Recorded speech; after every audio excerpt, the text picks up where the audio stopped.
How we doing out with family? I just wanted to touch base with you guys. We had a board meeting last night where I discussed our plan to bring back some of our all virtual students who are requesting to come back. I also went over our plan for increasing the amount of in-person instruction for our students. I just wanted to touch base on that in case you weren't able to attend the board meeting last night. So for the last 6 weeks, we had a survey out. We emailed it. It's on social media, on the website. And what we were looking for, among a few other things, is who in the all virtual program is wishing to come back to in-person. That survey after about 6 weeks closed because we needed hard numbers to be able to plan out the next phases of our remaining days of our school year. And at the Atlee School, we have about 50 kids who will be coming back to us, sprinkled out in between 5th through 8th grade. The first phase of this plan is to get these students back into the building. And the way that that will work is we got to go through and schedule all of them into their schedules, looking at things like what math cohort were they in, what language arts teacher did they have, what cohort would they go in if they were in 6th, 7th, and 8th. In 5th grade, we wanted to try to match the language arts teacher with their in-person teacher so that, this will be their first experience at Atlee. So we wanted them to feel comfortable with a familiar face. Some of the other things we needed to consider when we're planning particularly the 6th, 7th, and 8th, because there are a lot of moving parts to this, is trying to look at siblings and make sure that the siblings are in the right cohort. How many open seats do I have in an ICR section or a high ability section? I want to try to maintain our pod integrity to the greatest extent possible, even though our risk level is a little bit lower now. I still want to try to do that if we can. I also need to look at how does the increase in the number of in-person kids coming into the building affect the buses, so that Mr. Goglis can take care of that. I want to try to balance section numbers, and to the greatest extent possible, like I said, I want to try to make sure that the person that they had for their core areas in the all virtual world will match those that they're going to have in the in-person or hybrid world. And the other thing that makes this tricky is that all of these schedule changes have to happen pretty much within a day when we go to start this. So because the existing teachers still need to take attendance and add grades, and the new teachers will need to take attendance and add grades once we actually flip the switch and get these kids into the building. So phase one of this process is getting our all virtual kids who wish to come back and who submitted that survey prior to the deadline, getting them back into the building. And I'm happy to report that the 50-some kids that are currently in the all virtual world that wish to come back to in-person or hybrid, we are able to accommodate all of those requests, which is very good news. So the first phase of this will take place on Friday, March 5th. And Friday, March 5th, only 5th grade is in the building. So we are going to bring back our grade 5 all virtual kids into our building on that day. It's a nice day for them to come back with everybody else on remote. It won't be intimidating for you 5th grade parents and students. I'll resend the video that I made over the summer. We'll kind of walk you through how to come into the building, wearing the mask and different things like that. So that will be the first phase of this plan. Will be getting the 5th grade all virtual kids who are wishing to come back, getting them into the building on Friday, March 5th. Today, we reached out to all of those 5th grade parents and let them know this so that they know what they're doing. Over the next couple weeks will be the next part of this, is getting the 6th through 8th grade all virtual students who are wishing to come back and who submitted their surveys prior to that deadline back into the building.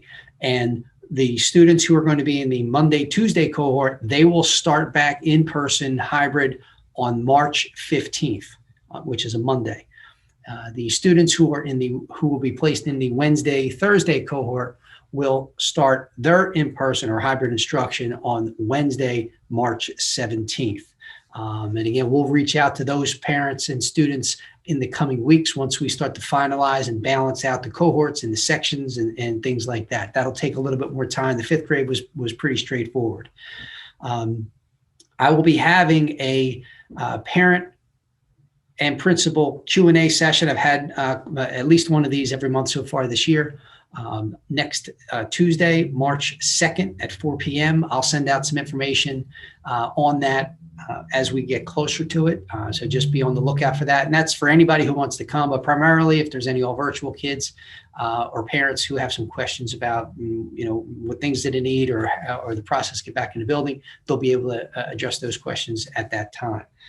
All right, so that's phase one, filling the open seats that we have with our all virtual students who are requesting in grades 5 to 8. Phase two of this process is to try to increase the number of in-person days in our building. So what I'm looking to do, by bringing grade 5 in on March 5th and then bringing grades 6th through 8th in on the 15th or the 17th of March, what I want to do is allow those 50 plus kids into the building, get acclimated, learn procedures and protocols and things like that, make sure that everything goes smoothly. We don't have any issues, or cases spike or anything like that. And assuming everything goes well, our plan is that on March 29th, Monday, March 29th, we will pause the cohorts for the non-high ability section. So students who are not in high ability will be able to come to school Monday through Thursday. Friday would still remain remote. And I'll talk a little bit more about that in a second. So that is for students who are not in the high ability cohorts. They will be able to come to school Monday through Thursday, if all goes well, beginning Monday, March 29th. For our high ability students, those cohorts are a lot bigger. So being able to get them into the building, into a classroom is a lot trickier. But I'm happy to report that I do have a plan in the works right now that will allow us to bring all high ability students into the building on Friday for in-person instruction. So we will be able to get our high ability kids 3 days of instruction per week and our non-high ability kids 4 days of instruction. And that'll be something that we'll do on Friday. I will be having, like I said, that parent principal meeting on Tuesday, March 2nd. And what I want to do is make sure if you're a high ability parent who have questions about what this plan might look like, make sure that you're on that Google Meet so I can go over it with you. Once those details are really nailed down in terms of the specifics, I'll also put out another video so the high ability parents know what Friday will look like.